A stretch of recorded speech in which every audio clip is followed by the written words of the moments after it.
This conference will now be recorded. Okay, it's September 14th, 2020, and we are holding the monthly meeting of the Dayton Utility Service Board.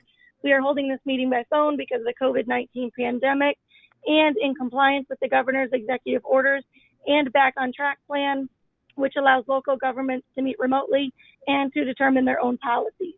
This meeting is open for the public to listen in real time and via recording afterward, and an option has been provided for residents to speak during the meeting on agenda items. Present on the phone line are our attorney Reed Murtaugh, clerk treasurer Michelle Freeward, town manager Mark Harlow, Marshal Scott Taylor, and members of the town council who will now identify themselves by roll call. Ron Kohler. Here. Dan Kiger. Here. Carlos Snodgrass. Here. Ashley Stevenson. Here. And I'm Jen Menego, so all 5 council members are present. First, we have the adjustment report. Are there any questions about the adjustment report? Yeah, I have a couple of questions. It looks like there's some that say a flat rate didn't change. I'm presuming that is about the trash can charge, our trash pickup. Is that correct?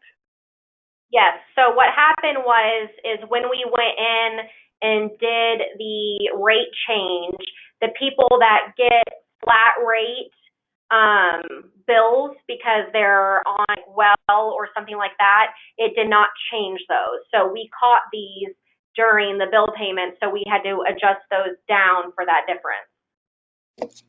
I see. Okay, that makes sense. And then there was one for an outside leak adjustment. Is that normal that we do that?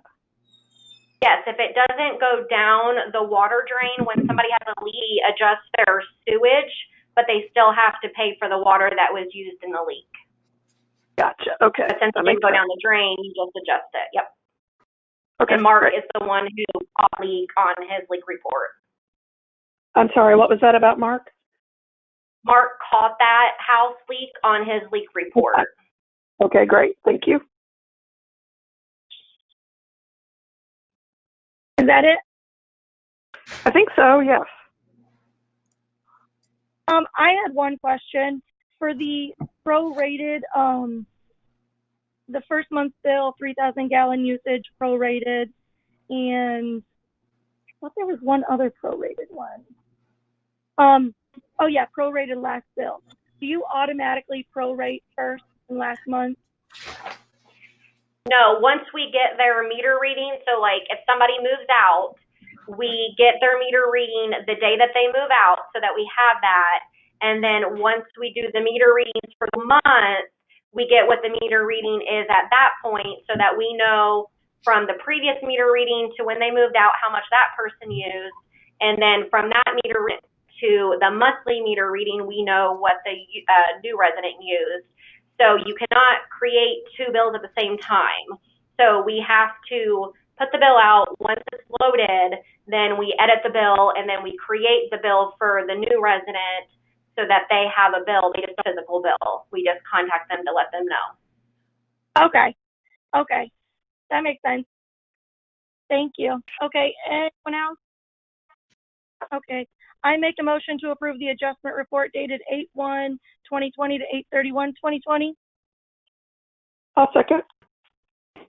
I have a motion and a second by Carla to approve the adjustment report. Is there any further discussion? Okay, we'll vote by roll call. Stan? Yes. Ron? Yes. Carla? Yes. Ashley? Yes. And I can vote yes, so the motion passes 5-0. A utility report. Mark? Yes, hopefully everybody has the report in front of them. Underwater, the only item I have is annual testing required by the state of Indiana for trihalomethanes and halioacetic acids. This is an annual test that's required to test for byproducts which are produced when you use chlorine for disinfection. This test has always come back good for the town of Dayton, and I have no reason to believe otherwise this year. I just letting you know that I have submitted the test samples, and I was hoping we would have the test results by now, but I'm sure I will have by the October meeting. Under wastewater, the Prairie Lane lift station. I'd spoke to you about this, Jen, and it ended up being the one of the two pumps had failed. So we needed one of the pumps replaced. That actually occurred today by FJF. That's our contractor who does the maintenance on our lift stations. I don't have a bill for that at this time, but we really had no recourse. There's always two pumps in a lift station, so you have redundancy, but it's always best to have both of them available. So that pump was replaced today, and I'll be seeking approval of payment on that at the October meeting. Are there any questions about that? Okay. Next, under streets, is signpost. Last week I did a inventory of all the street signs and replace what I could. But I did notice 5 or 6 signposts that have been backed into and are bent or need reset. The way we do that is we have the contractor come out, he vacs out a new hole and sets a post and puts saccharine around. The reason we do it that way is because at most, if not all locations, there's always utilities present at these intersections. In the past, we tried just hammer driving them in the ground and ended up tearing up more than we fixed. So I guess I would ask for approval to, and that's 5 or 6 of them. In the past, Coco Pelli has done this for us, and it's about $150 per post. Are these signposts, is it a safety concern? No, it's more of an aesthetic thing than anything. I mean, we want our street signs to look right. So I'm kind of just giving you the information and be glad to answer any questions that you might have about these posts.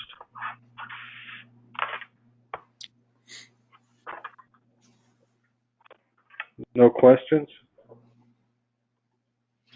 You need a motion, Mark? Well, I guess, I don't know. I'm not for sure if I do or not. Jeff Bush, who owns Coco Pelli, he gave me a proposal. He said for 6 posts it'd be $900, so that's where the $150 a post in. But there might only be 4 or 5. I'd have to look at my list. I don't know that I need a motion, but I guess it wouldn't hurt just approval to do some street segments. I'll make a motion to approve up to $900 for Coco Pelli for the street signs, the bore the holes. I second the motion. There's been a motion made by Ron and seconded by Stan, and up to $900 to fix the signposts that need to be redone. Is there any other discussion before we take a vote? Okay, we'll take a roll call vote. Ron? Yes. Carla? Yes. Ann? Yes. Ashley? Yes. And I vote yes. So the motion passes 5-0. Okay, thank you very much. The next item under streets is not on my report, but it's just from an email that I received today from NDOT. They have elected to proceed with the Community Crossing Grant Program. Right now, they're doing the call for projects number 2 for 2020, which would have been in July, but because of COVID, they've delayed it till now. Now, it's always been my feeling that we want to do the January call. That way, if we get approved for the projects, we can begin them in the spring. If you do this one now, you still have to wait till spring, and there's just a lot of variables in between now and spring that you don't know. So the good news is that they are proceeding, at least at this time, with the Community Crossing Grant Program. But as a side note, I would recommend that we set a target for the January call for proposals. So what that means is that we now want to proceed with a selection of an engineering firm and also any legwork we want to do preliminarily as far as selecting projects. Are there any questions about that? Okay, so Stan, I'd like to meet with you. I know that we did just a couple weeks ago, but it was kind of under a different scenario where we can get any matching grant money. So let's be thinking about that. And by the end of September, well, I guess really by mid-October, let's try to have a firm list put together and maybe an estimate of how many funds or how many dollars we'd like to spend on this next round. When I spoke, I called our representative at Edwardsville after I got this email, and I asked, well, is it just going to be 50-50 or what's the scenario now? She said, well, no, Dayton will be eligible for the 25-75 program, but statewide, there probably just won't be as much money available as was in the past. But I think it's worth taking a chance and putting together something reasonable and see if we can get the grant funding. Yeah, no problem. Yeah, I think it's worth a shot. But there are two important things. Like I said, one, we want to kind of put together our wish list, and then second, we need to some decisions on how we're going to select an engineering firm to proceed this time. So we'll work on that here in the next couple weeks, and if anybody else besides Stan has some ideas about street projects, be sure and let myself or Stan know. Hey, Mark. Under other, yeah. Mark, there's no problem if we wait till the later one that they'll cancel some of this crossroad money, is there? Well, I think there's always a chance, but I see this opening up for this one as a good sign. I do. I think they must see that the state revenue is starting to rebound at this time, so they felt it was safe to at least present the opportunity to these. Okay, thank you. And I understand what you're saying, but what is it, the 14th, and it says the time frame is from September 25th to October 23rd. It might be a long shot to try to get something put together by then. I think it's better to not be in a hurry and to do it with some and shoot for the January proposal myself. Thanks. Art, Yeah. I'm sorry. I just have a quick question. Might be a Sure. question. We cannot do both. Yeah, you can, but we only have so much money on our side. Oh. If we do one, are you saying that do the one in September, and then if we get it, don't do the one in January, or are you saying apply for both? Well, I mean, if there's not enough time, I guess there's not enough time. I just wasn't sure if like we were waiting, like it was better to wait because you could really only do one, so why not wait until we had more time?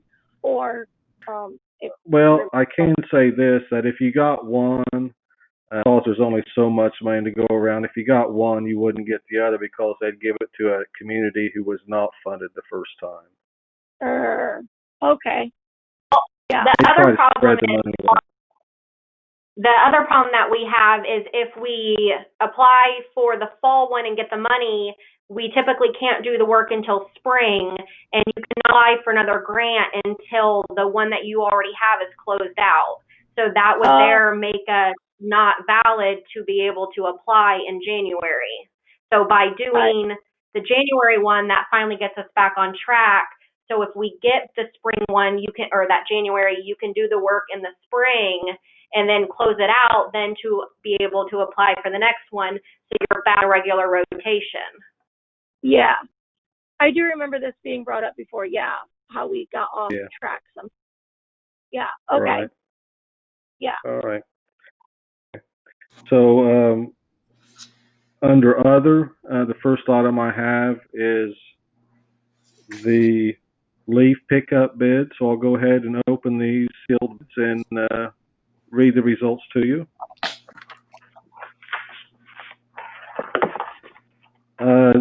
The first bid I have is from DC Lawn.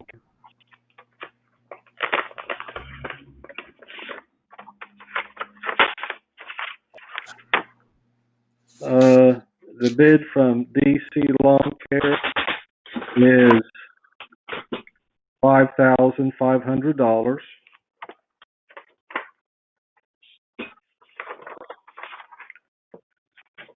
The other bid packet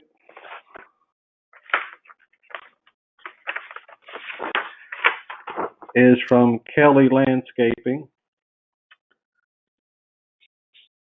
Their bid is for $5,000 even.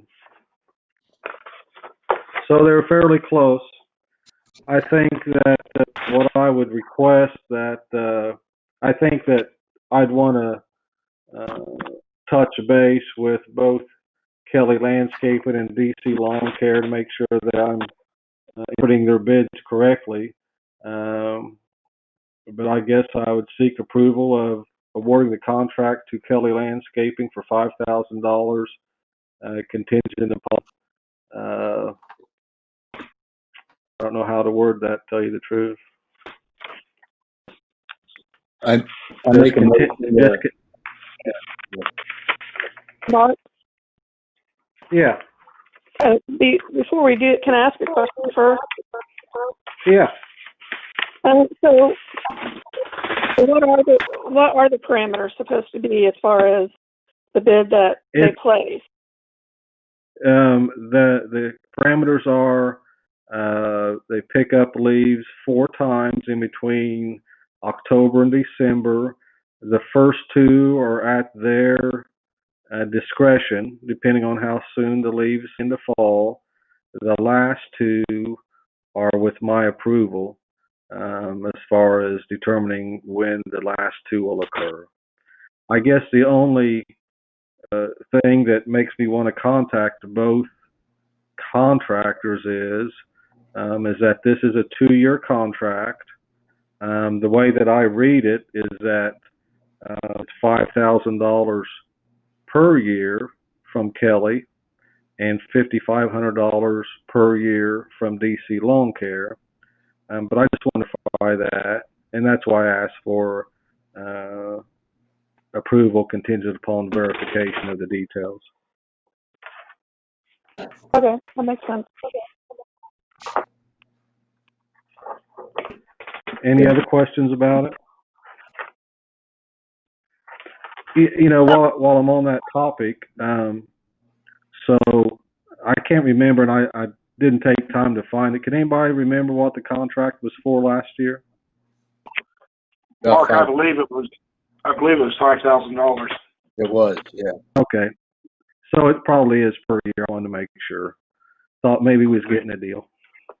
So I'll make a motion to have Kelly Landscaping do the 2-year contract for $5,000 a year, contingent on Mark checking and everything's okay. Second the motion. Okay, there's been a motion made by Ron and seconded by Ashley to allow Mark to accept the bid for $5,000 contingent upon everything looking good. Is there any other discussion before we take a roll call vote? Okay, Ron? Yeah. Yes. Dan? Yes. Ashley? Yes. Carla? Yes.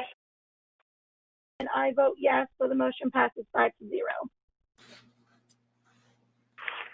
Okay, thank you very much. The next one is the AT&T repairs. Earlier in the summer, June actually, AT&T had a contractor come through town putting in fiber optic cable along State Road 38, and they tore up a sidewalk, and plus they damaged a yard down Delaware Street where the homeowner's not able to mow it now. And I have become impatient with them. So I reached out to him last Friday, and AT&T was under the impression that the contractor had already made those repairs. So in speaking to him this morning, he apparently got someone's attention because I started receiving phone calls from contractors, and they're going to contact me before the end of this week or first of next week. So we should see the sidewalk repaired here it's just west of the Perigo's car lot, and the yard repaired down near Delaware here in the very near future. I bring it up simply because I didn't know if you had received any comments from homeowner or residents, and I hadn't forgotten about it. I was just trying to be patient with them, but it looks like we're going to move forward with it now. Any questions about that? Okay, the next item is the Truck Indiana site plan. So the engineering firm for the Truck Indiana project out on Pine Drive submitted their plans to BF&S Engineering for review. BF&S responded to them with several changes that were required in order to meet our ordinances and codes as well as Tippecanoe counties. And they gave them until September 5th to make the revisions and corrections and resubmit for approval. So we're going to assume at this time that they'll make those revisions or corrections and get admitted to BF&S. BF&S will then make a recommendation to the Dayton Town Council to either approve or deny the application. We're going to assume that they agree to the changes and that there will be a recommendation to approve it. So at that time, since we're doing these meetings over the phone, I will request an electronic copy of the new revised final plans for the Truck Indiana facility. I will send those to all of you as much ahead of the October meeting as I can. I encourage you to take a look at those, make notes of any concerns that you have, and we will then invite both a representative from Truck Indiana and a representative from BF&S to be part of our call at the October monthly meeting so that can answer any concerns or questions that we have. That usually happens in person at the town council meetings, and we usually just follow BF&S's recommendation. But this just adds a little twist to it when we're not meeting in person. So kind of the best case scenario that I can come up with. Is there any concerns about that? I love that plan. Sounds good. All right. The next item is time off. So I've got quite a bit of time, a couple weeks vacation, personal days, some comp time, and I don't know how to, I'm supposed to, according to the town's personnel menu, I'm supposed to use this up by the end of the year. I really, I might use a day here or a day there, but I don't know how to. I don't want to, one of the use it or lose it deals. I guess one scenario I could do is if I took off every Friday between now and the end of the year, I would use up my time. But we have a lot going on, to be honest with you. I mean, I wouldn't mind having every Friday off, but I think it would just pile me up work on Monday, Thursday. So I guess I'd like some direction from the council. Would you like me to take every Friday off, or would you be willing to pay me for any unused time at the end of the year? Mark, Yes. Mark, Yeah. some of your hours, probably 3 to 4 to 5 hours a week, are done with mowing. Stan and I could do that mowing, take care of that. You wouldn't have to do that. If there's any other odds and ends, we could try to do that if you'd bring them up to us. So that would help a little bit. So are you leaning towards the half days off then? I have a question. Two Yeah. questions. How many total days did you say? 14 days, and then probably a couple days of comp time. Okay. Scott, are you here? I thought I just talked to Scott, and he had rolled over some amount of vacation last year. Yeah, I'm here. Oh, okay. Is that true? Or I guess Ashley would know, or Ron. I carried a week over.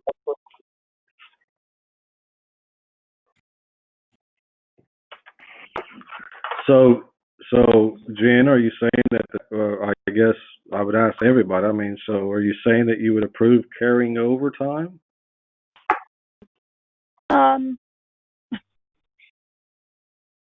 I think we need to think about it a little bit. So.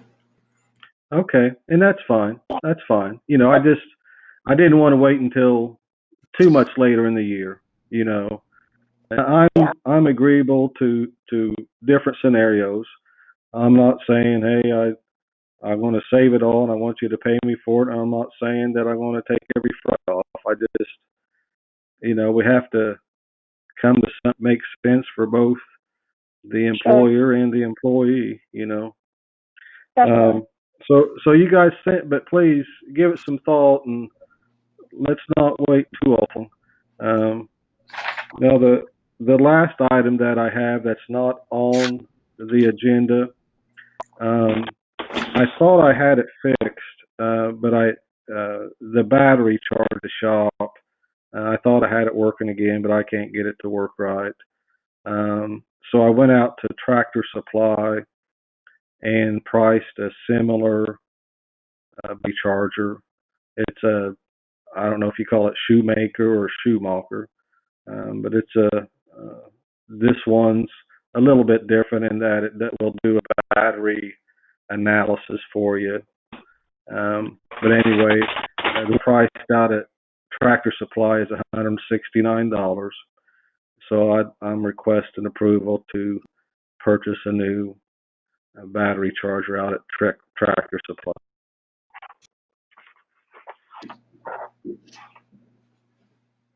Do we need another motion for this to allow you, or can you just?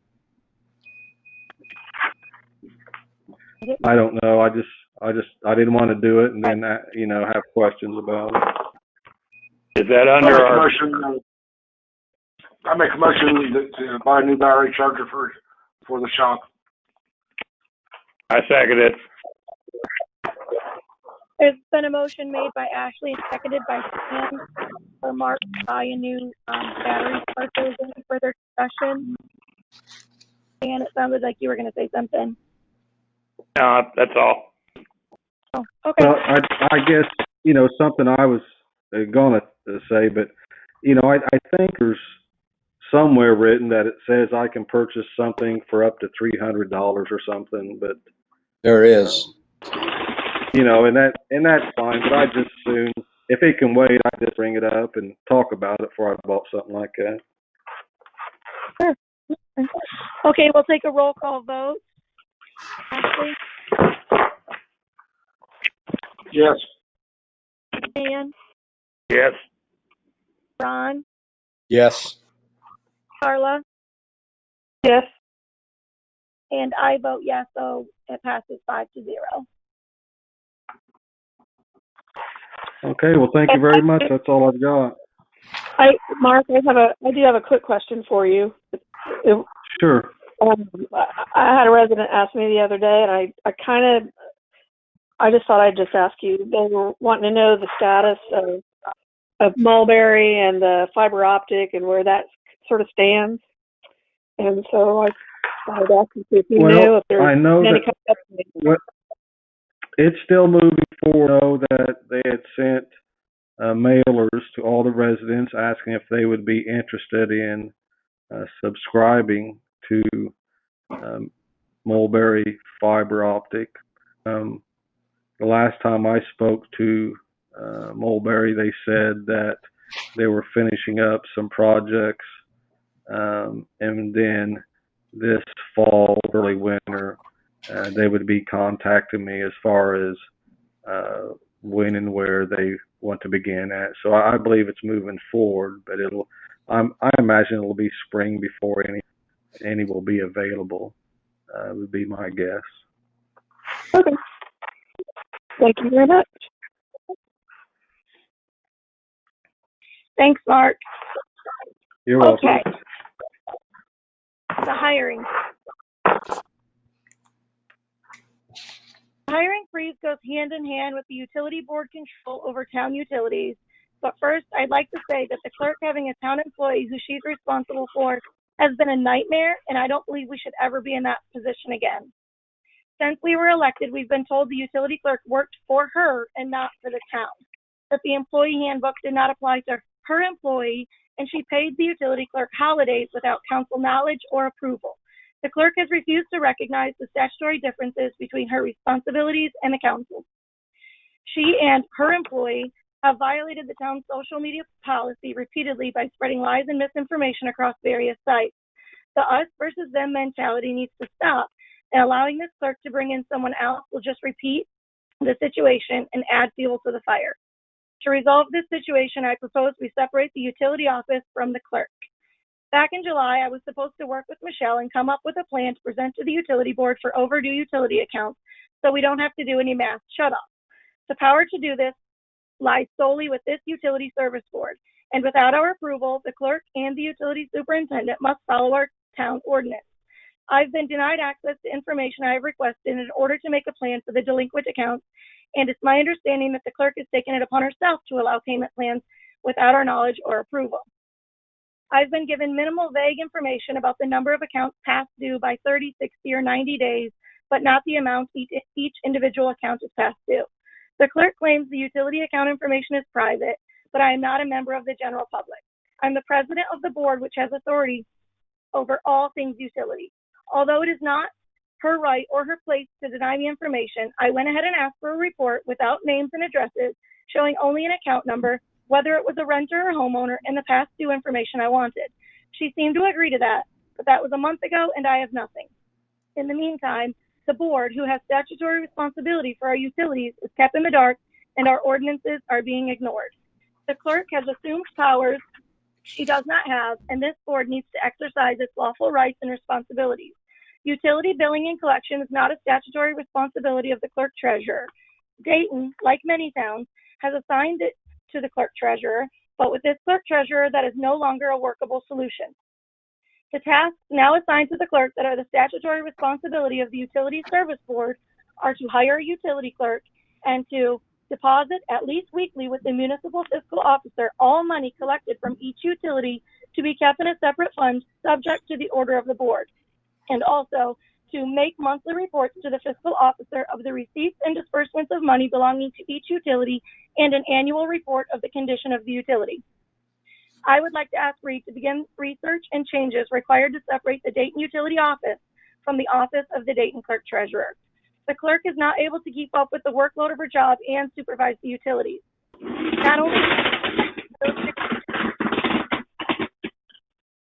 Not only do I not have the utility account information I asked for, we still don't have the minutes from at least 9 meetings, more utility board minutes, in spite of having an assistant all summer and the office being closed for at least 2 months.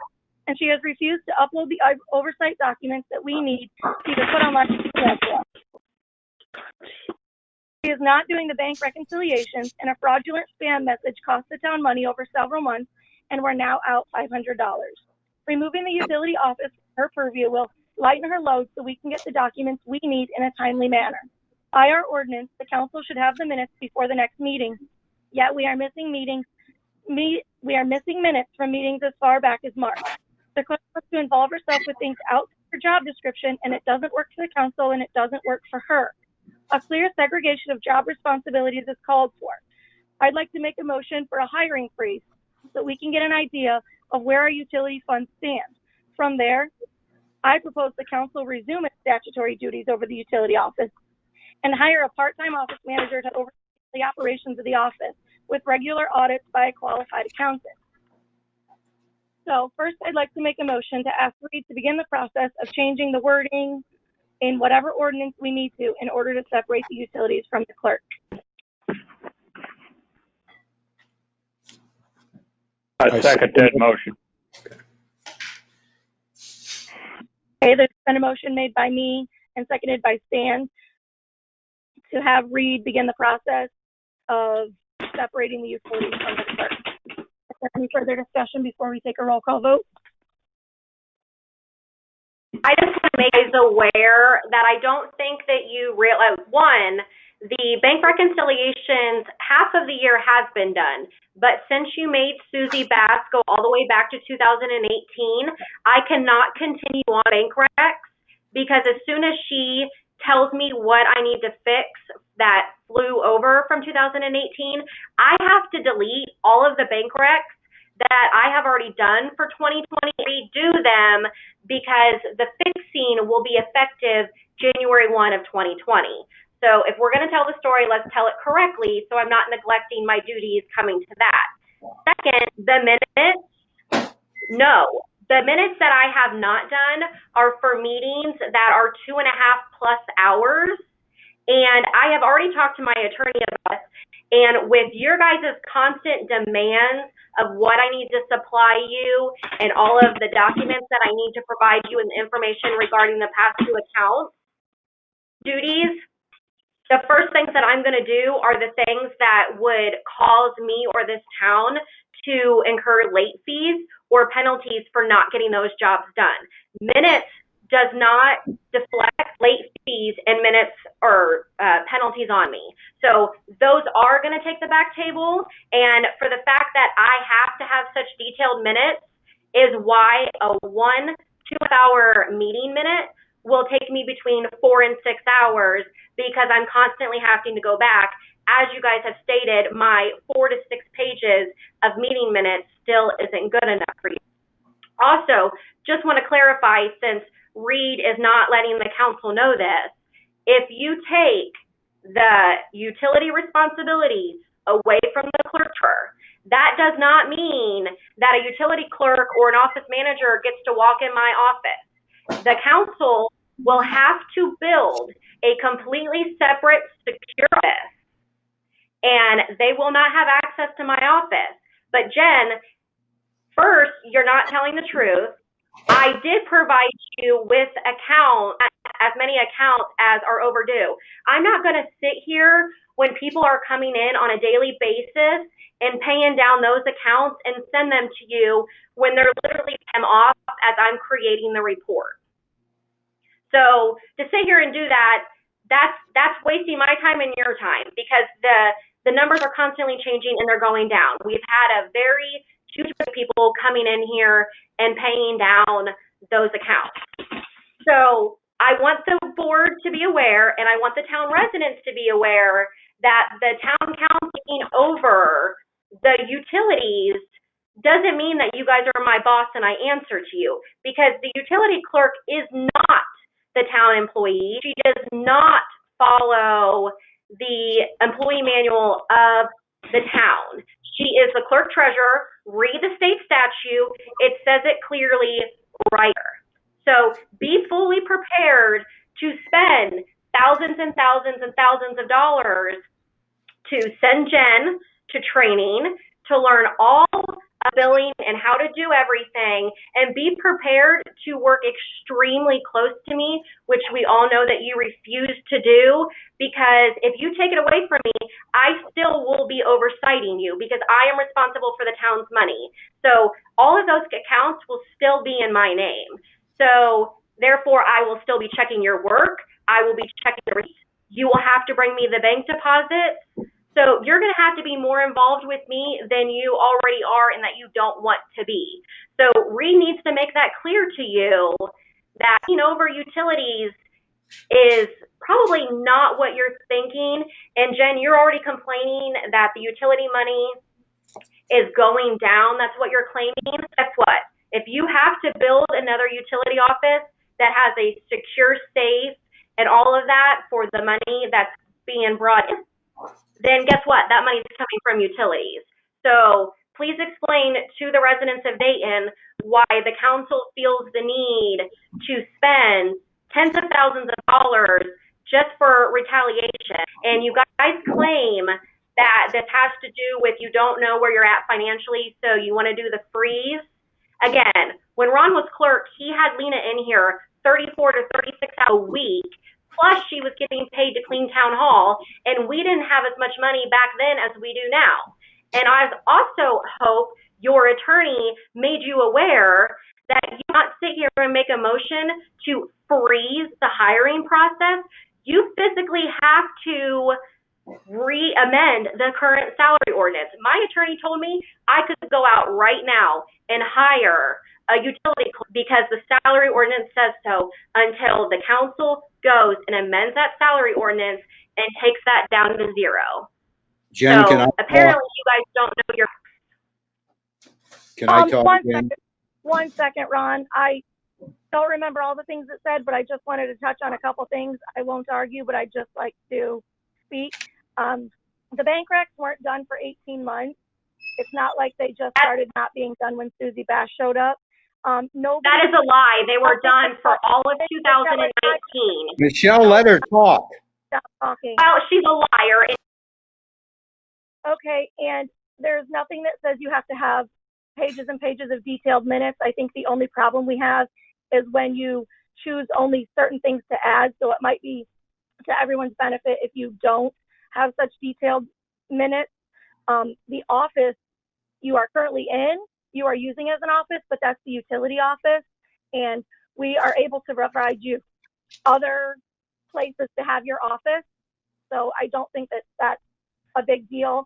And also that report that you say keeps changing, when I asked for it, you could have printed it and said, this is going to change tomorrow because somebody might pay their bill, but at least I would have the information that I asked for. Okay, Ron, that's all I had, I think. Go ahead. Well, you're a liar, and everybody knows you are. Michelle, I think it's my turn to talk. You took some of the words out of my mouth, Jen. One thing we have been asking for records for quite a while, and I've got documentation here, shows how many times and how many records. And Michelle, I agree that it takes a long time. I used to do them word for word. It takes a long time to do these minutes, especially when we have 3-hour meetings and everything. But some of these minutes are ones that went way back before some of these other problems came up that should have been done anyway. And also when the one meeting we had just a little bit ago, it took 33 minutes to have that meeting, and there's one denominator on it. Our town clerk did not speak at all, and the meeting went down to 33 minutes. But anyway, if we need to, can we amend, if we need to amend the salary ordinance, then we'll amend it tonight, in 2 days, or whenever we can. I'm not sure how to do that, but we can go ahead and do that. We'll have to ask Reed on that one. But anyway, that's all I got to say right now. And also, Jen, you were on the council last year, but when I took over office, there was 6 months worth of bank recs that were not completed that I completed in a month in January of 2019, and every single bank rec for 2019 is completed, and I think it's all the way up to May or June. The bank recs for 2020 are done, but I'm not going to go farther or have you guys approve them when I have to delete them and do them. So please do not try and smear my image, because I guarantee you the council would have been up my butt if I did not have those bank recs, and I'm pretty sure somebody else's spouse would have ripped him social media. And let's also talk about the social media. Do we not see what Ron puts on social media? So please don't sit here and try and say me and my utility clerk.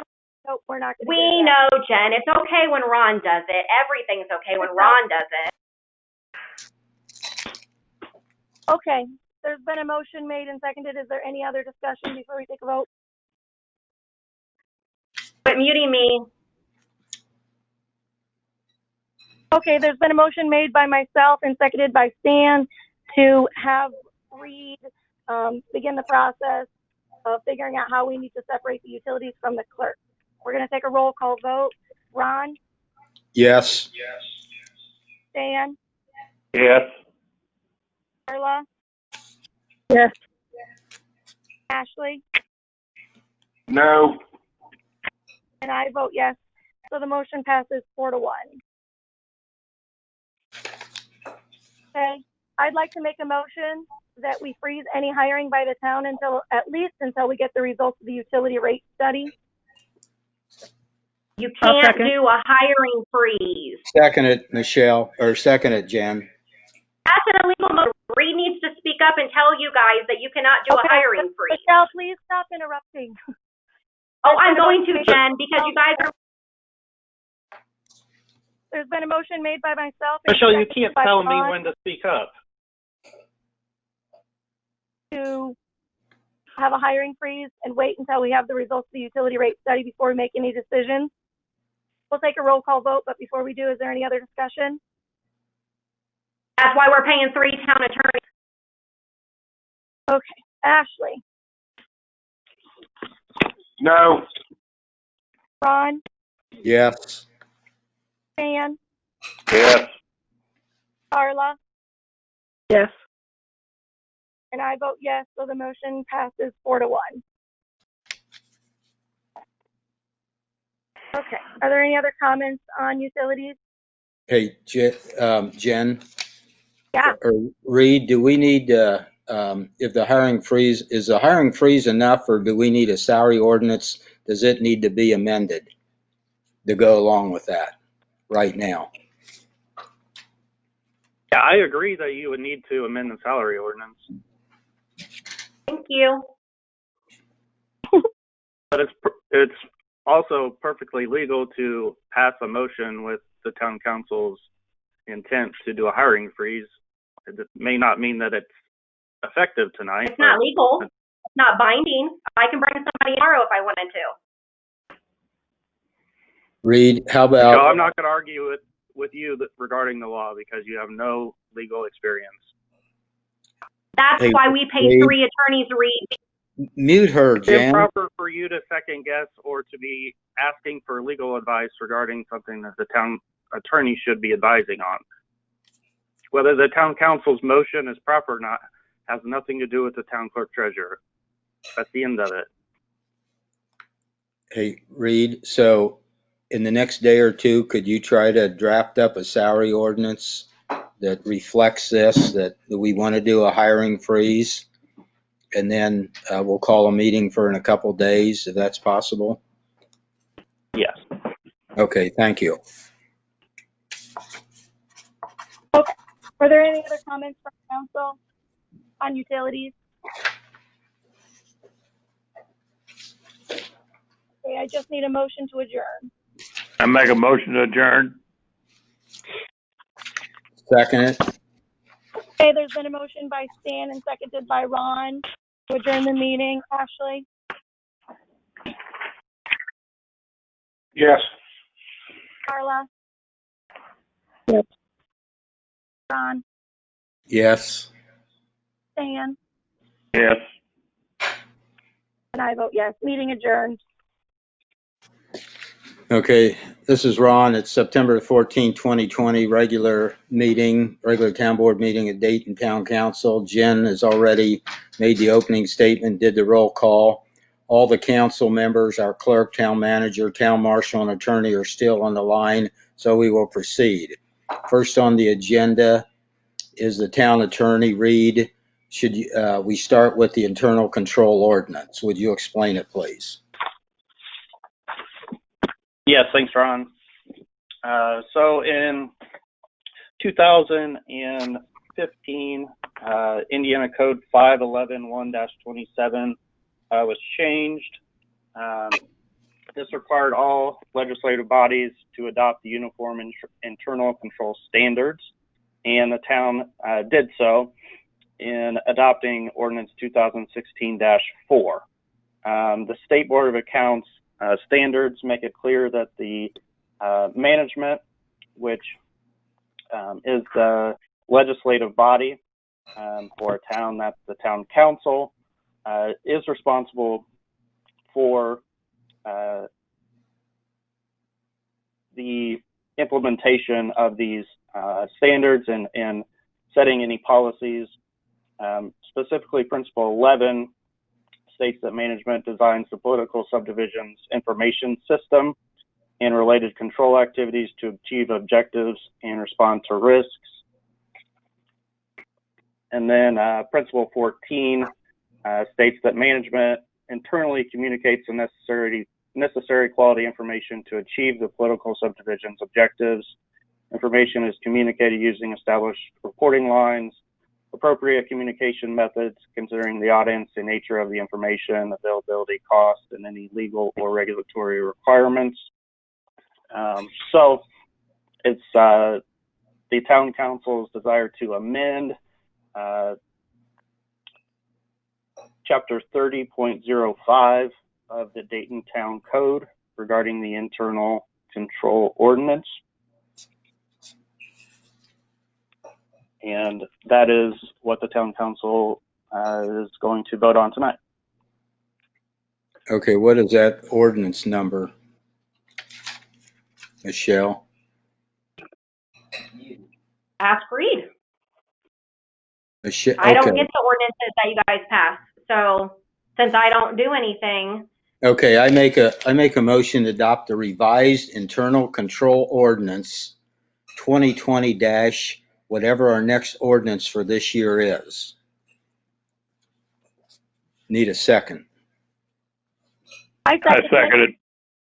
Okay, we got a motion and a second by Stan to adopt the revised internal control ordinance. Is there any discussion?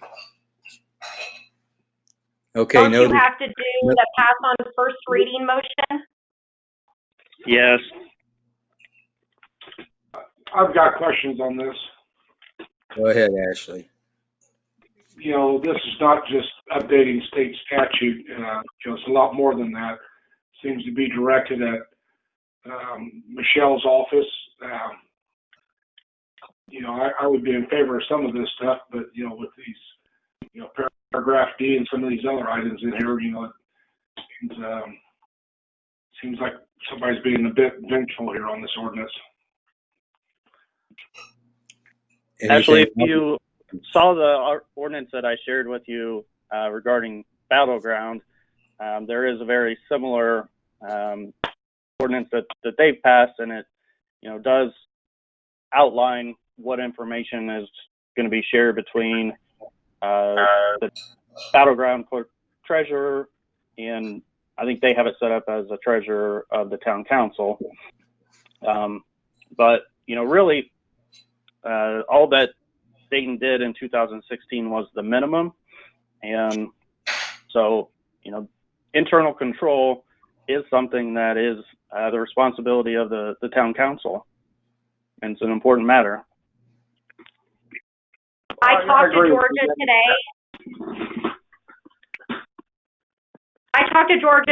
Is the clerk treasurer for Battleground, and she sent me their internal control ordinance that was passed in 2019. They've not updated it since, and there is absolutely nothing in that ordinance that has the wording of Exhibit A, Part D, that the council is not reading. That's part of the ordinance.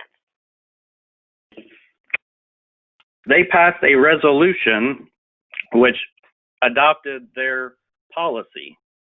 That's the one that I sent to the town council that has details regarding what information is shared between what accounts, who has access to what computers, and all those kind of things regarding the town of Battleground. So I was referring to the policy that they adopted. But Ashley is referring to the part where you are putting in there that the 5 days before the second Monday that I will provide via file sharing literally every single document that is created in my office every month.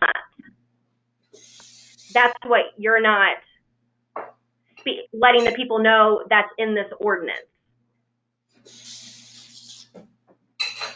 And I just want to make the town council aware that I have sent this to my attorney, plus I have talked to numerous people, and even if you guys pass this tonight, I have been advised not to comply with it because Section D or D of Exhibit A is controlling the operations and functions of my office that the town council has absolutely no right to do. I am a separate official office, and all I have to do is make these documents available for inspection, not to share them mass filings via any form, whether it's scanning, emailing, copy, or file sharing.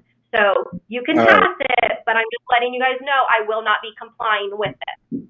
Okay, one thing, Michelle, after months of wrangling, Stan and I finally agreed to come in there. We came in 2 days, copied some documents, and on Friday we came in there, Tammy was still there, and you refused to give us those documents. So I think our hands are quite a bit tied on a lot of this stuff. So anyway, Reed, what do we do? If you couldn't copy all the documents in 2 days, that's your problem, not mine. That's your fault that you could not get them done. That has nothing to do with me. I worked with you and put them out. You absolutely did not, Michelle. We came up there for an hour. Yes, I do. Let's pull the video. Yeah, okay. Pull the video and you'll see where I asked Tammy that we'd be back the next day. She said she'd have the documents and you refused. Tammy is not the clerk treasurer. It's not her responsibility. Will you please be quiet? And you told her. You did not contact me. Michelle, Jen, mute her.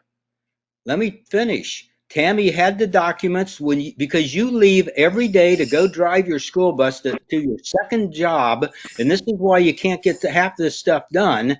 Tammy, you had Tammy give us the documents for Wednesday, Thursday, and Friday. We came in on Friday. You were upset. You were mad, and you refused. You told Tammy we could not have them. So after months of you wanting us to crawl in there on our knees, we did crawl in there, and then you refused us. So all our options are, almost about used up, Michelle. So, Reed, what do we need to do? Is that motion of mine good enough, or what do I have to say here? Well, first, if you want to adopt it tonight, you have to have two motions. One, a motion to waive formal reading, and then two, a motion to adopt it on first reading. If we don't get those, then all we'll be doing tonight is the first reading, and we would need to wait until the second meeting to adopt it. Okay, tell me the first thing I have to make a motion for. You need a motion to waive formal reading of the ordinance. I make a motion to waive the formal reading of the ordinance of the internal control ordinance. I second that. Okay, we have a motion by Ron and a second by Jen. We're going to take a roll call vote. Jen, how do you vote? Yes. Carla, how do you vote? Yes. Stan, how do you vote? Yes. Ashley, how do you vote? No. Ron, I vote yes, so it passes 4-1. Now what do I call for, Reed? You need a motion to adopt the internal control ordinance on first reading. Okay, I make a motion to adopt the revised internal control ordinance on first reading. I second it. Got a motion by Ron and a second by Jen. I'll take a roll call vote. Jen, Yes. Carla, Yeah. Stan, Yes. Ashley, No. and Ron says yes, so it's 4-0. So now what do we do, Reed? We have to have another meeting. 4-1. Yeah. 1. You'll need Okay, to wait until another meeting. okay, we're going to have a meeting in 2 days at 7 o'clock to finalize these things we don't get done tonight. So I'll set that meeting right now. Okay, next, Reed, we're going to take something out of line here, that Uzo amendment from Sally down there. Could you explain that? We'll get that okayed. Just 1 second. Okay, thanks. Sorry about that.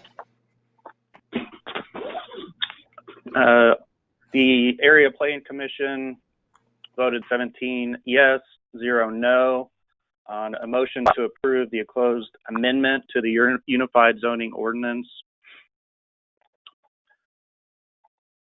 The title of it is Amendment regarding Business Park definition and the Gateway Directory sign definition. I would recommend that you pass it. You just need a motion to waive formal reading and a motion to adopt on first reading tonight. Jen, you want to do that? I make a motion that we waive formal reading of Uzo Amendment 97 Business Park and Gateway Directory sign. I second.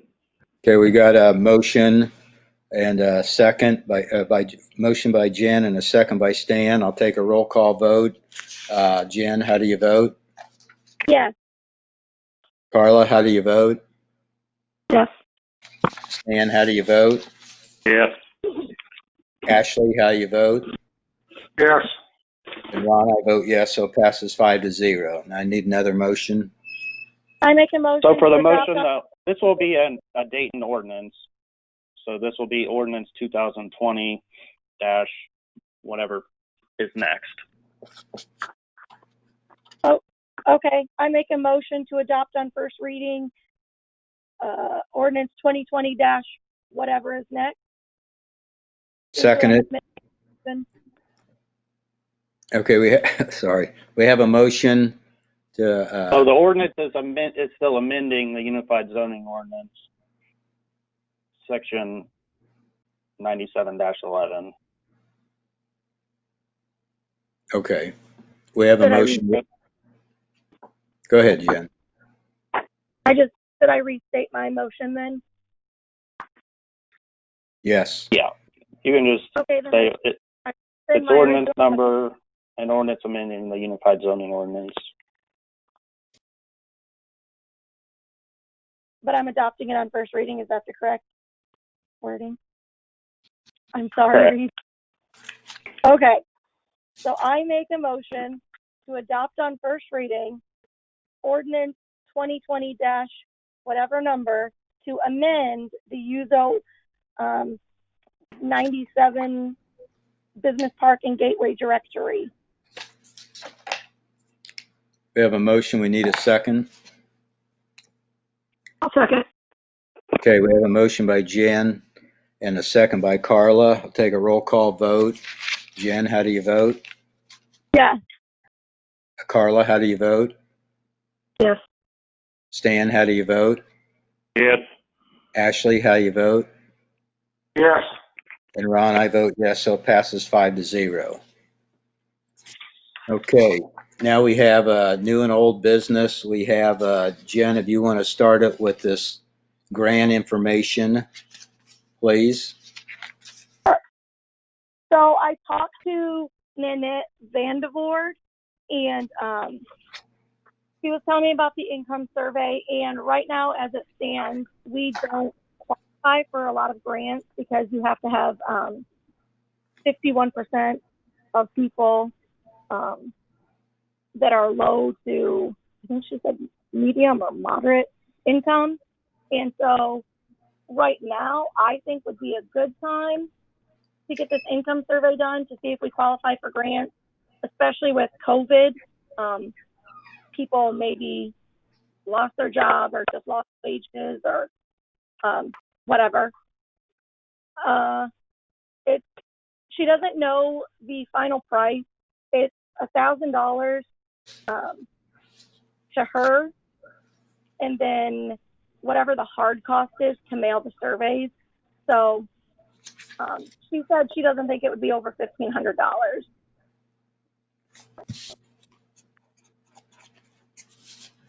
I think we need to do this survey because it opens up the doors to all possible kind of grants, from flags to light posts to parks and recreation to many things, to doing that, what testing Mark wanted done for the smoke testing, I guess we called it, in the pipes and everything. So I'll make a motion that we spend the money to do this study from $1,000 to $1,500, so to see if we're the study to see if we're eligible for grant funding.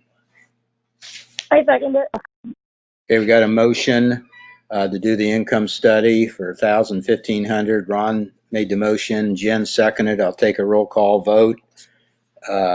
Jen, how do you vote? Yes. Carla, how do you vote?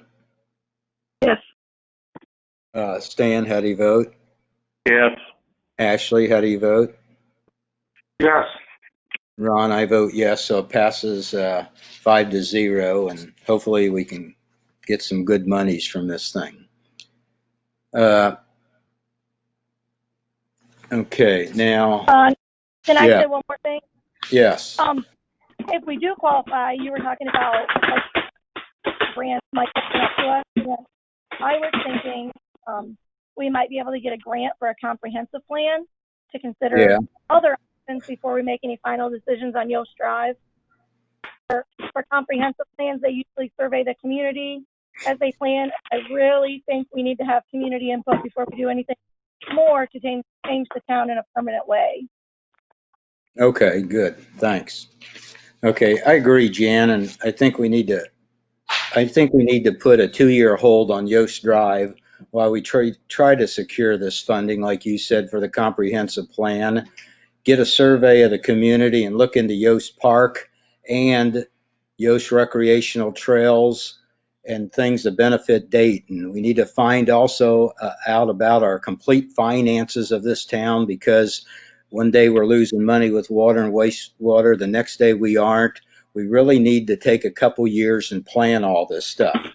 So I make a motion to put a 2-year stop on the engineering of Yost Drive and Yost Drive itself, to access the needs, the wants, the finances of the community, and to consider all our options. I second it. Okay, we got hang on, Ashley. Yes, we got a motion and a second to put a stop on this engineering and everything with Yost Drive. So now I open it up to comments.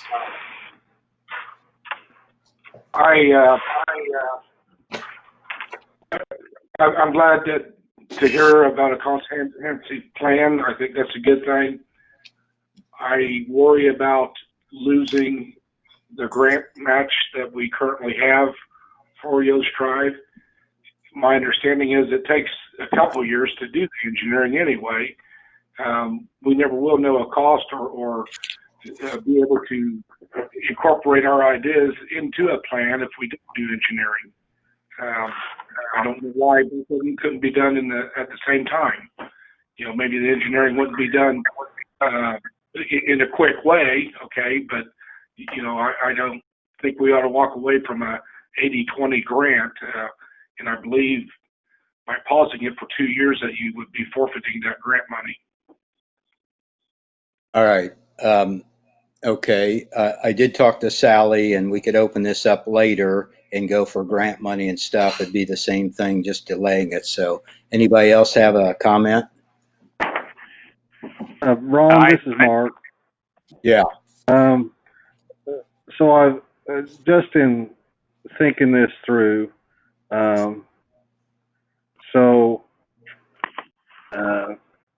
I think I'd sent an email to everybody a while back, showing that it's going to cost us about, on average, $30,000 a year for the next 3 years. And I know that really the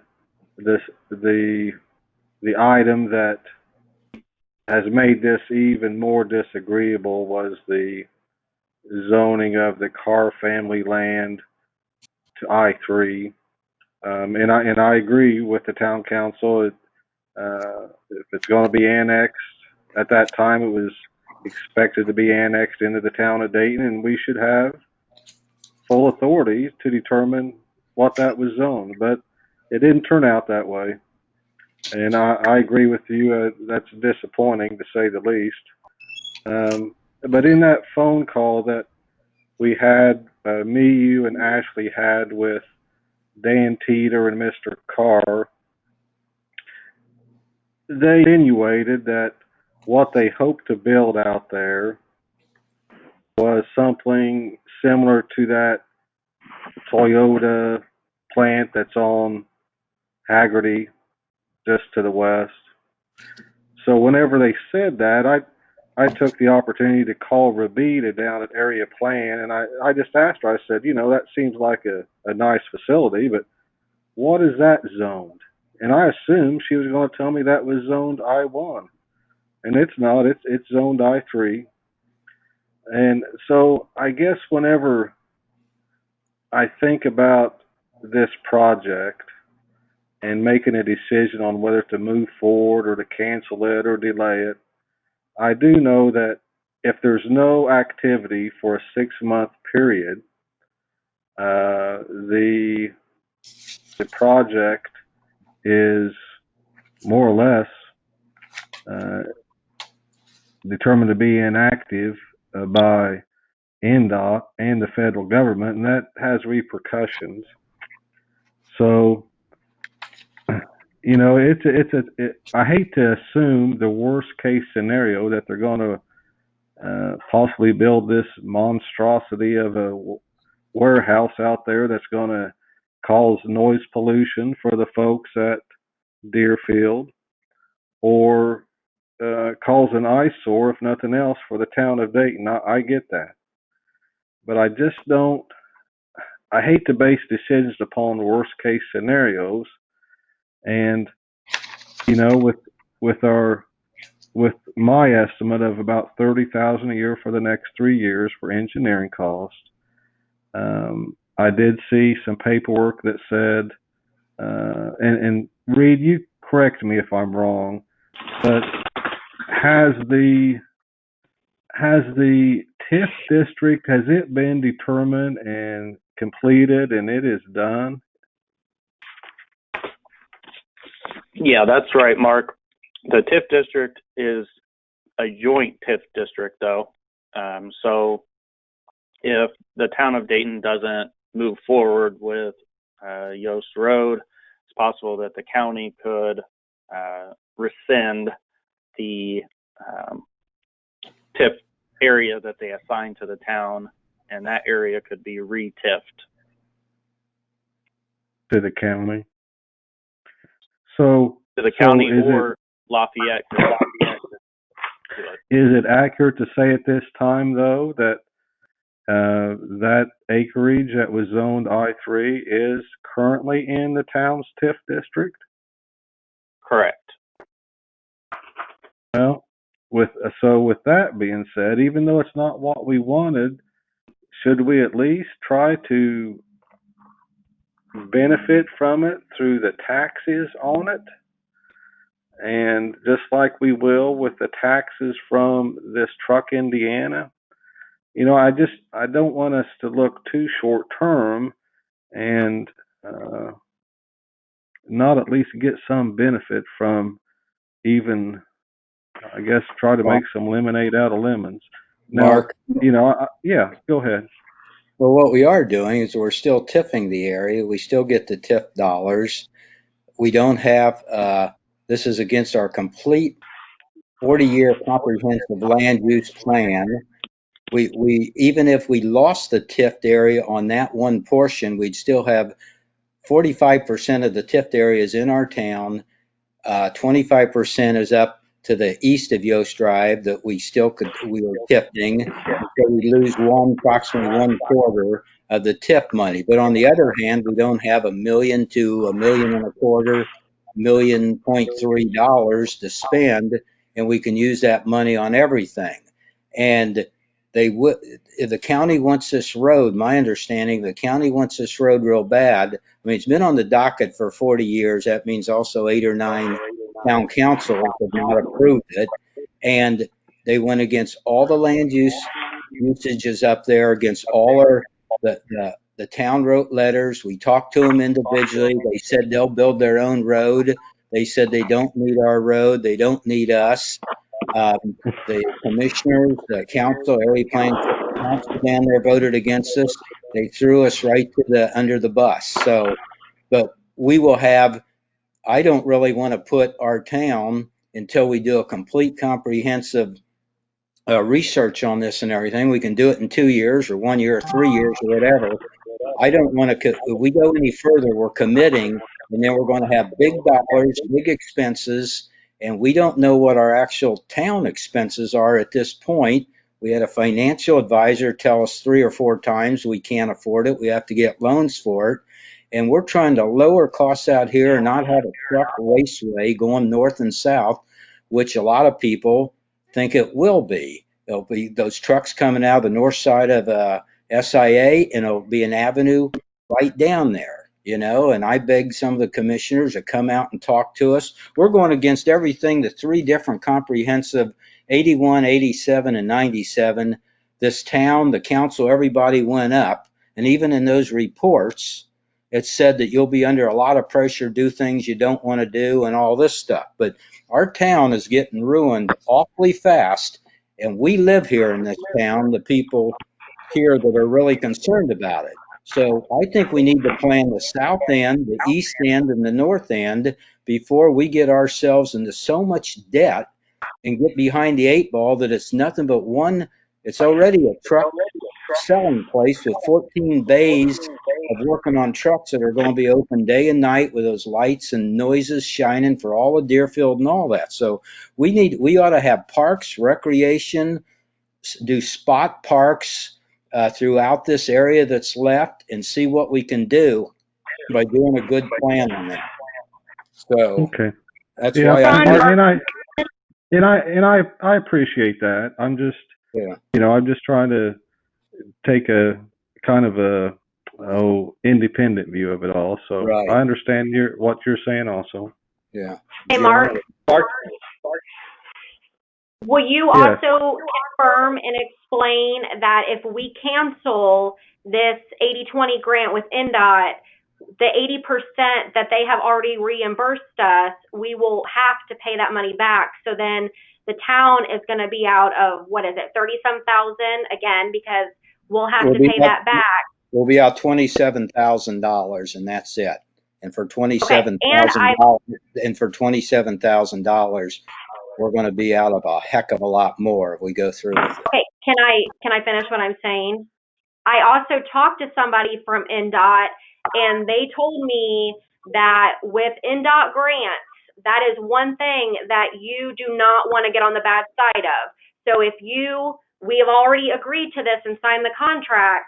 So if we back out of this and then we have to pay back all of this money, there's a very good chance that we may never get another NDOT grant like this again, because we're going to burn the bridges with them. Well, I talked to NDOT too, and she said she said, be sure you're doing what you want to do, but they would hold no grudges, and they would do later look at it as an independent, separate thing. And they don't sit there and hold grudges. Like, I think that's a scare tactic you're using, and maybe the county uses. But the county has a lot of power and a lot of money, and if they want this grants later, they'll get it. They've got $9-10 million in funds, and they'll push this. But the NDOT lady herself told me you can reapply for this down the road, and they're not going to hold grudges. So, anybody else? Yeah, Ron. Yeah, Yeah, I just had one thing to add.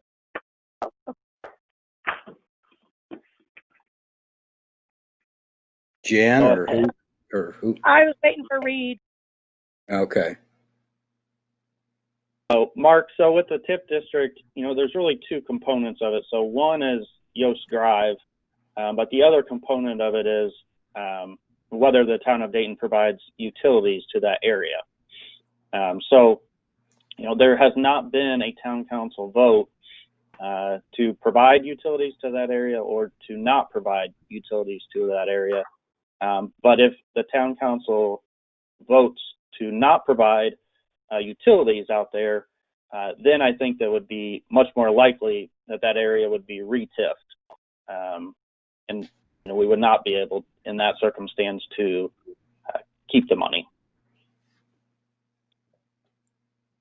Yeah, the tifting area that you're talking about, just part of the tifting. Remember, we have a large TIF area. Anyway, Jen, go ahead. Mark, I've never heard you be so passionate and not involved, but take such an interest in something like this. So that was surprising. I think it's very unfortunate, in my opinion, that we were misled from the beginning on the whole annexation thing. We were told the annexations would be voluntary and we'd have control over the area, so we could plan it in a way that would enhance Dayton. But now we'll be stuck with warehouses if we annex. We learned the hard way, and after way too much money was spent on it, that the plan was to get us to a point of no return and then pull the rug out from under us when it would be too late for us to stop it. I don't think it's too late, and I can think of a lot of things I'd rather spend our TIF money on that would actually be good for the town and the people that live here. I've been told Yost Road was in the plan for 40 years, but so were the land uses in the old land use plan. Other town councils have had no problem ignoring those plans. The Area Plan Commission had no trouble ignoring the plan, and neither did the commissioners. I do not feel any obligation to live with decisions made 40 years ago that will be a clear detriment, an enormous financial obligation to our town. So I, right now, am a hard no on Yost Drive. Great, thank you. Any Stan, Carla, anybody else? Yeah, this is Ashley. I think it is prudent of this town council to have a joint meeting with Tippecanoe County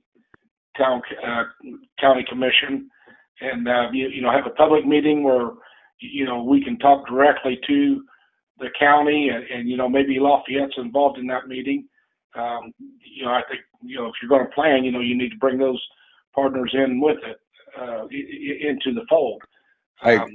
I agree, Ashley, and that's what I think, and maybe Carla can add to this, but I think when the town council talked to them, went downtown, wrote them letters, the coalition, which is at least 51% of this town, wrote letters, talked to them, when the area plan offices down there suggested don't do certain things, and Carla, against her wishes, our area plan rep, I think and then everybody, they stabbed us in the back.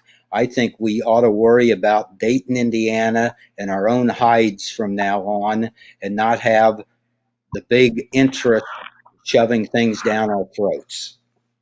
I've lived out here 46 years, and I've seen it go. Our town will never die. It's got a great, we're right next to Lafayette. We're a great small town. Hell, you can't even buy houses. You can't even buy houses in this town. You got to buy them within a day or two practically, because they're snapped up so fast. We have a new housing addition coming out there that I don't particularly agree, but you guys say will bring all this income and all that stuff. So we're going to, we need to sit down, go back before our whole entire entrance of our town is absolutely obliterated and destroyed, and get back on firm grounding. And I'm sure the Yosts that started this would be like to see parks and green space and something they can be proud of instead of Yost Truckers Avenue up there. So I'm firmly against this also and stand with Jen. Carla, you got any thoughts? But Ron, you said you were for talking to, the county officials, in a public meeting where, citizens could participate and everybody can kind of put it out on the table. You are in favor of Yeah, I type of think meeting? Ashley, I think what's been done is it's past that. We want a couple years to really go and have those meetings, not one quick meeting where everybody packs it and it's the loudest yellers at that time. I think we need to hire professional, comprehensive people. Like when you go to other towns, you open up a book and it tells everywhere where they're doing stuff, where there's going to be lakes, parks, industrial, light industry, GB, neighborhood business, side roads, lateral roads, everything, your police, fire protection, all that. We don't have anything like that. And I think we also are looking at, Ashley, this company could do the same thing on the south end when Malacus goes and takes the option. He's already got the options on 198 more acres. So you've got the town of Dayton to the south of us. So we certainly we're not going to be in any economic probably hazard here. But we don't want to go and screw up the whole entrance of our town either. So I think we need a couple years to do exactly what you're saying and have all these meetings with everybody. We can have them, we can reinstitute this thing, and we can do this, the funding again later if we decide we want the thing. Ron, I'm not disagreeing with you on a comprehensive plan. I think that's Thank you. Very, very prudent. Okay, I'm just it's kind of asking about, meeting with Tippecanoe County and Lafayette.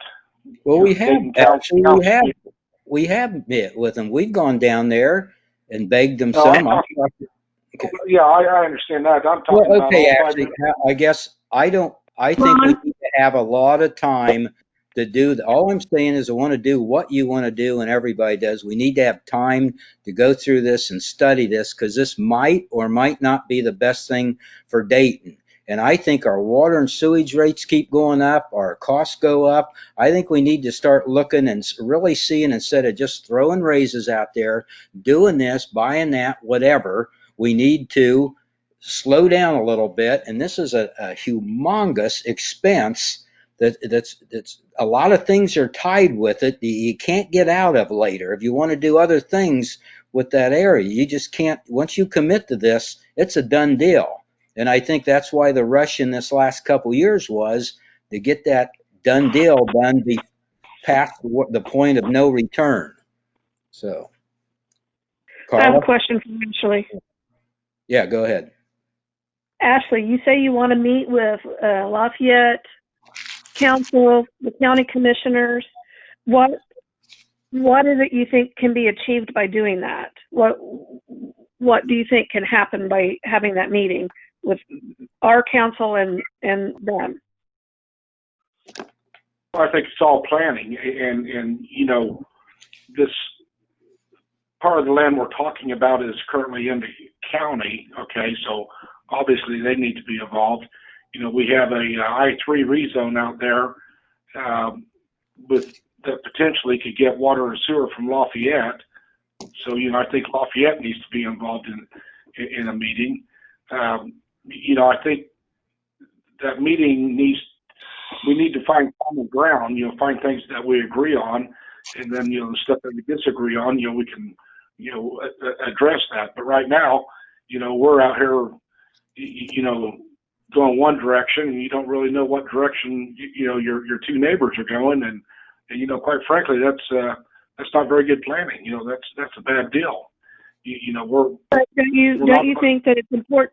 Don't you think that it's important that we know where we want to go before we talk with someone else and try to be pushed into where they want to go? If we have then we can talk, and then we can find ways to compromise. I'm not saying not, but I'm saying, why should we talk with them now until we know what's best for the town of Dayton? Well, regarding I think it's many meetings. I think it's more than one meeting.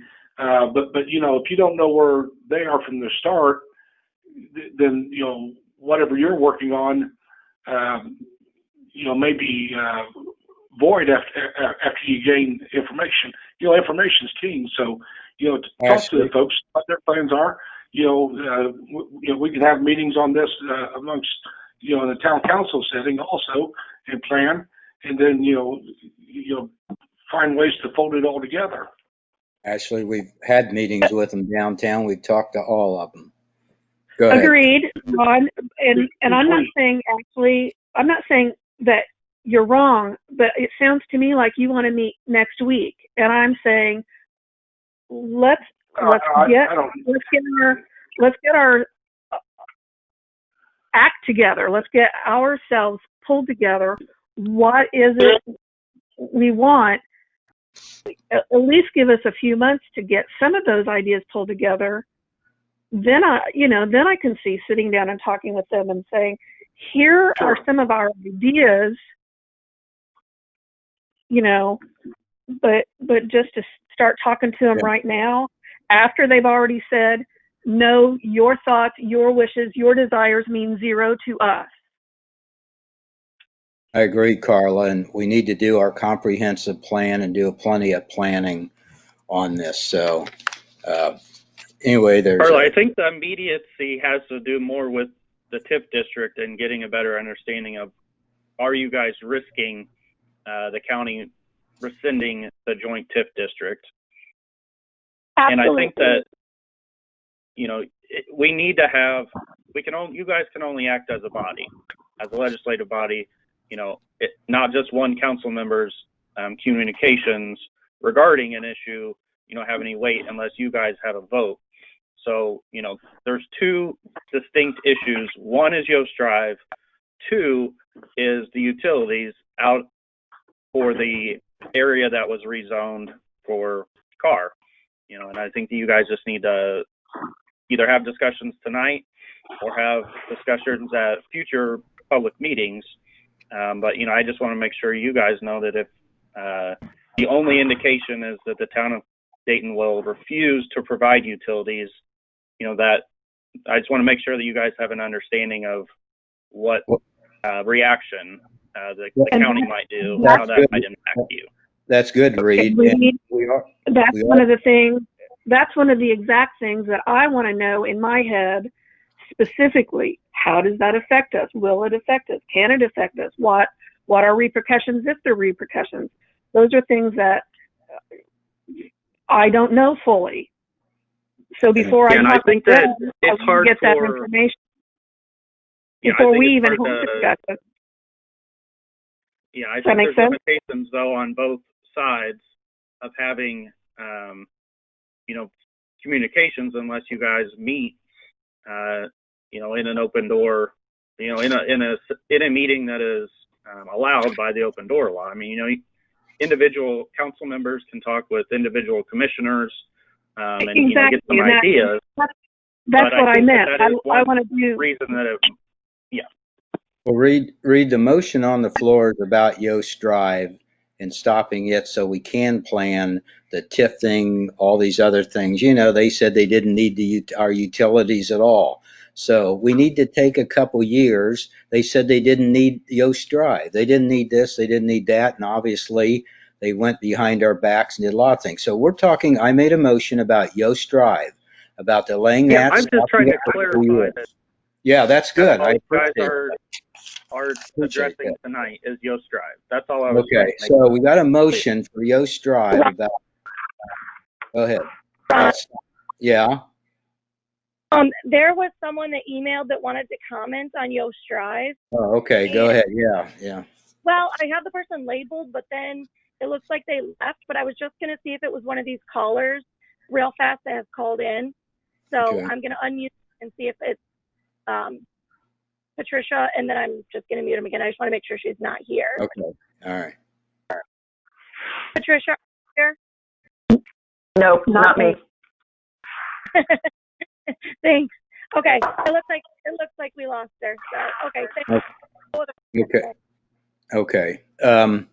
We got a motion on the floor to stop Yost Drive for 2 years. The engineering and the Yost Drive to do a complete planning on this and get the town up to order. So do we have a second on that motion? I second it. Okay, we got a motion on the floor and a second. And we'll take a roll call vote. Jen, how do you vote? Yes. Stan, how do you vote? Yes. Carla, how do you vote? Yes. Ashley, how do you vote? No.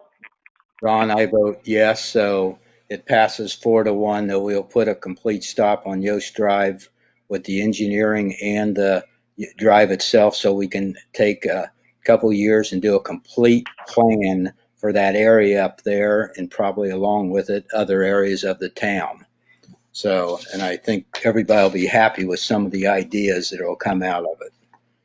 Okay. The next thing on the, because this meetings last a long time about selling the old equipment, we can take that off. And Ashley, I'd ask him before to look over some of this stuff, and he can give us a report at the next meeting on that probably. There's a tree removal in an alleyway. I'm not sure if that's Ashley's or Mark's. You want to talk about that? Yeah, it's mine. I was contacted by a town resident. There's a tree in an alleyway. He and his neighbor are asking the town to remove the tree. They're a little bit nervous about the tree coming down on a couple of garages, possibly a house. And, so I told him I'd present it to the board. Okay, I went up and board. Everybody has in their board packet a description of it. You know, where it's located at, and the drawing that shows it. And I don't know if anybody went out and looked at it, but it's a pretty good sized tree. I went up and looked. I went up and looked at it, and there's a large hackberry tree that's very sound and very nice and been there a while. I don't care. It's up to them, the homeowners, if they want to remove it. But we've had this discussion on, do we remove trees along edges of people's property in the right of way or in their front lawn or in alleys that they use by their property? And basically all the boards in the past have said no, we'll set a precedent for in the future. And then last year, I think it was last year, we talked quite a bit about the big tree on South Street that was in the right of way too. And we decided not to take that down. And then the new homeowner came in and actually paid $1,000 to take it down. This tree, by the way, will probably cost $800 to $1,100 at least to take that down because of where it's at. But it looks to me like it's going to last for a long, long, long time. So I think we should not do it and not set. I think we'll have every person in town that's got trees in the right of ways and stuff asking us. I get asked quite a few times about our policies on that and sidewalks. And, you know, I think we start something we don't want to start, in my opinion. Okay. Anybody else got a thought on it, or? I was going to ask what the town has done in the past, and it sounds like you've already answered that. Yeah. Okay. The next thing on here, the claims and allowance dockets. Jen, you want to talk a minute? I got to get something Sure. from my. So we couldn't get documents to approve the claims yet. Dan and Ron did get some of them, but we can't approve them. We don't have all of them. We can approve the allowance docket for July that we missed approving in August, but we can't approve the August one because we don't have the time card. So I emailed them to you. When did you send that email, Michelle? I didn't get it. Probably around 6. I didn't get it either. So. Okay. I might have it, but I haven't had, when I started the meeting. 6:06 is when I sent it. Okay. Well, look at it since the meeting started soon after. I make a motion to approve the allowance docket dated 7/1 to 7/31/2020. I second it. We have a motion by Jen to approve the allowance docket dated 7/1/7/31/2020. Ron seconded. How do we vote? A roll call. Jen, Yeah. Carla, Yes. Stan, Yes. Ashley, Yes. and Ron. I vote yes, so it's 5-0 to pass that. So is that all of them we can do, Jen, or what? Yeah. Yeah. Okay. We don't have all. Next on the agenda is the clerk treasurer report, but I want to first make something clear that we won't be approving anything that is not on the claims docket, and we haven't had for 5 days. So go ahead, Michelle, and clerk treasurer's report. Okay, so then that means that we're not approving Reed's invoice, so Reed will not be paid until next month. And We then, can always approve Reed's invoice because we have a contract with him, just like BF&S, that they submit a monthly, weekly bill, so we're allowed to approve that. These are things that we just get a brand new bill for within 5 days. that is not right because Reed told me even with attorney bills, even if there's a contract or an agreement, that the town council still has to approve each claim. And We have to Reed approve- always submits his Yeah, I agree. the day before the meeting. Each invoice has to be approved. Yeah, we're going to approve it, Michelle, but we can't, we can go ahead and approve it because it's on a yearly contract, So is that the only one we need to approve? That we have to approve everything, but some things can be paid ahead of approval. Reed can be paid ahead of approval, but we still have to approve it. There is nothing in the ordinance that says that I can pay attorney fees before the approval of the town council. We don't, Well, we're going it's in to the approve salary it. ordinance. Michelle, we're going to approve his thing. Okay. Well, I make a since motion. we're talking, okay, this is my time, Ron. Can you please let me speak? You know, Well, I've already been muted enough during this meeting, so stop this talking. is my time to speak. You need to stop talking.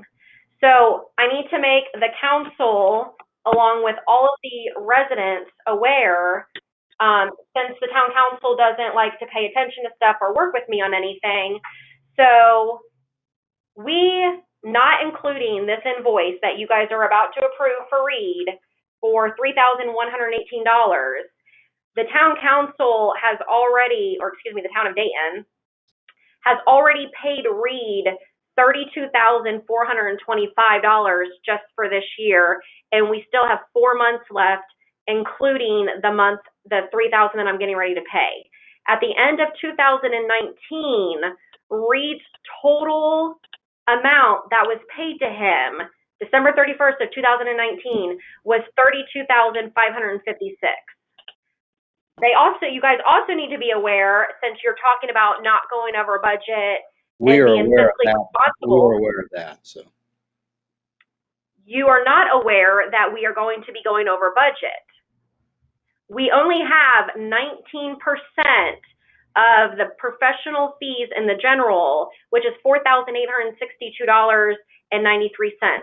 Now that the town is paying for 3 attorneys from 3 different firms for 1 town council, we are going to be extremely over budget.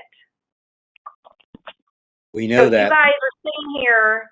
We know that. Okay, Michelle. so that's okay because it's attorney fees for you guys, so we're allowed to go over budget for that. Okay, just want to make that clear for the residents. Michelle, no, it's not okay. The reason we have attorneys is because we have our second attorney because you're suing the town. So we have to come back. Okay. It could either be Reed paying him per hour or another attorney. This is one that Reed only has so many hours in his business to do these different things. So we are aware of that. We know yes, we agree. Well, if Reed can't handle it, then maybe he shouldn't represent the town. Excuse me. I mean, I personally think I know why these attorney fees are, if you look at them, why they're so high. I think it's because our clerk and our counsel don't work together like we always have in the past. You know, the counsel is my boss and I listen to him for the most part. They're Not every time. Wait, Michelle, hang on. I know. I could have used the law to absolutely rake this town, rake the council, and do stuff just like the clerk. You're doing a lot better job than the clerk before. Just like she didn't even come into work and took a whole year's salary for what? And I think you had it in a meeting 6 to 8 hours a week. So we could do that. I could have done that, and thank God you're not doing it. But the hours aren't all there. It's costing a lot, and I think clerk treasurers I've been around long enough with them that they can absolutely abuse the town and abuse the system, and that's what's costing money. So anyway, we need to, I guess I'll make a motion to approve Reed's bill of 3118, knowing that it's another bill added on to the total. So I need a second for it, please. I second that. Okay, we have a motion by Ron and a second. Okay, Reed's 3118 bill for the month. We'll take a roll call vote. Jen, how do you vote? Yes. Carla, how do you vote? Yes. Stan, how do you vote? Yes. Ashley, how do you vote? Yes. Ron, I vote yes, so it passes 5-0. Okay, do we have anything else, Michelle, before we go to comments from the council? Yes, this is obviously the clerk treasurer report, so it's not just invoices. Last month, I tried to get Nate's Handyman Service invoice and approved, and once again, you denied to approve that, even though I could have technically already paid it because it was an emergency service, and that is in the ordinance stating that I can pay it before council approval, but it's way past the 30 days. You refused to approve it last month, but yet you approved Reed's. So we need to approve the $140 for Nate's Handyman Service for when he had to come in here in emergency with Ashley Stevenson's approval. Okay, what was it? What did he do actually? What was it? There was birds that were up in the vents that were coming in from the outside of town hall into the ceiling right above the ladies' bathroom, and there was a bunch of bird mites and there was birds. I even recorded the noise and sent it to Ashley. Yeah, okay. Well, the point is we didn't get it was popped on us at the meeting last time. We did not get a bill, not know about it. It was in that 5-day thing. Here it is, the new meeting, and it's still, we have not actually seen a bill that we didn't even know. I sent it to you on Friday. Well, that's not the 5 days, Michelle. Why didn't you send it to us after you had 30 days to send it to us? Another point is next time you have these vents, I'll be glad to throw a ladder up there and save you the money. But Reed, is it okay to pay this? Or I don't think we can pay it without being presented by law within 5 days ahead. I can pay it. I believe that you can waive the 5-day requirement if you want to. Okay, I don't want to. I don't want to get in trouble on that. I believe you, but I just don't want to get in trouble. If somebody else wants to make a motion, that's fine. I personally, I'll pay the bill out of my pocket till we can okay it at a council meeting if we have to. But the ordinance says I can pay it, so I can pay it. Okay, I want to ask you something, Michelle. On all these bills that we don't okay or that we do okay, I asked you this 2 months ago. Are you paying bills that we are not emergency bills or not something like BF&S and stuff? And I'm talking about like bills that are regular bills that we contract somebody to do something. Are you paying them without board approval? I have a stack of checks that are in my safe right now waiting for you guys to approve so that I can mail them out. Have you paid a bunch of them without board approval that you've already sent out and have already been cashed at the bank is what I'm asking. I have sent out what needs to be sent out and paid. I think you've sent out. And just so you guys know, Michelle, I think you've sent out an awful lot. I think you're sending and paying them, practically all of them, against the law without board approval, and this board will check into it because that is not right and is absolutely against the law. So I suggest you don't do any more of that until you get the board approval. And I'm pretty sure in March, Reed told you guys that you can't sit here and not approve invoices just because you haven't laid eyes on the APVs. It's They the are a law. debt to the town, and Well, you are going to ruin business with the town playing your games. well, And to then sit here and maybe, say that you okay. cannot approve, be quiet, saying that you can't approve the August claims docket because you don't have the documents is a downright lie, because you have all of July and half of August. And again, that is not my fault that you could not copy them in 2 days. That's Michelle, your problem, not mine. Michelle, I gave you and I worked with you. okay. Michelle, no, you didn't. If you're up there, Yes, I did. You were up here for 2 days. Jen, would you mute her, please? I'm tired of this. Please mute her. We came up there, you're up there, the office is open every single day. Some are retired, some work, whatever. But we go up there in good faith after we hammered this agreement out, and it lasted 2 whole days, and your office was open, and we refused those bills. So we cannot get them, we cannot by law look at them, and we cannot by law therefore approve them. That is that's on the back of the town clerk for messing that up. And you actually messed it up on purpose to make our life hard. So next week, I'll tell you what, we'll come in there and we'll record all the bills. You throw them out there in the front room again. Stan and I, it doesn't matter if it takes an hour, if it takes 20 hours. I think we can do a month's bills in an hour. So our utilities clerk surely could have done that in an hour. It's not this 5-6 hour stuff, but we're new on the copier and finding the staples and finding the copy paper. So it takes a little bit longer, but we'll probably take an hour on each month. We'll come in next week and get them, and then we'll have another special meeting probably in about a week to bring all this stuff up to date. But you have to work with us and get us that information. So I'll check with you tomorrow. So anyway, anybody else, any council comments from the council, please? I am not done, Ron. What part of or clerk treasurer report do you not understand? I understand that you guys think that you can mute me and control everything, and this is why you don't want to have in-person meetings, but I have stuff to report. Well, then report it instead of Well, quit talking, and I'll do my report. Instead of tearing us down, Michelle, go ahead. I'm stating the facts. So whatever, go ahead and prove that. Second, because Jen rudely muted me, you made an illegal call for a meeting on Thursday at 7 o'clock because it is past 7 o'clock and it is not listed on the door. So therefore, you can legally not have a meeting for Wednesday at 7 o'clock. And Reed should have jumped in to inform you on that. Yeah, I meant to say Thursday, actually, Michelle. So sorry I said well, wrong. I will not be available Thursday evening. So well, we don't need you, so we'll go ahead and. Actually, I'm supposed to be at every meeting, so. No, you can go to every meeting, but when clerks in the past are sick and they can't make it, they can't be there. That's how it is. So. It's my elected duties, but again, you don't know about those. Yeah, Second, I don't appreciate you constantly bringing up about my bus driving job. I have every right to have another job. I'm one of the lowest paid clerk treasurers in the state. And I distinctly remember when you were clerk for 12 years, you had a full-time job at Kohler Brothers, and you were paying somebody $50 an hour for somebody in here to do your job that was extra from Lena. So quit bashing.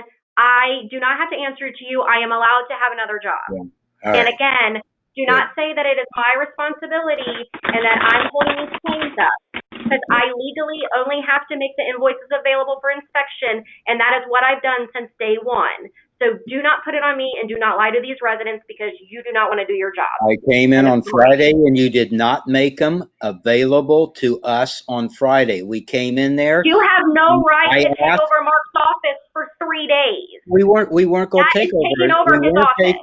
We weren't.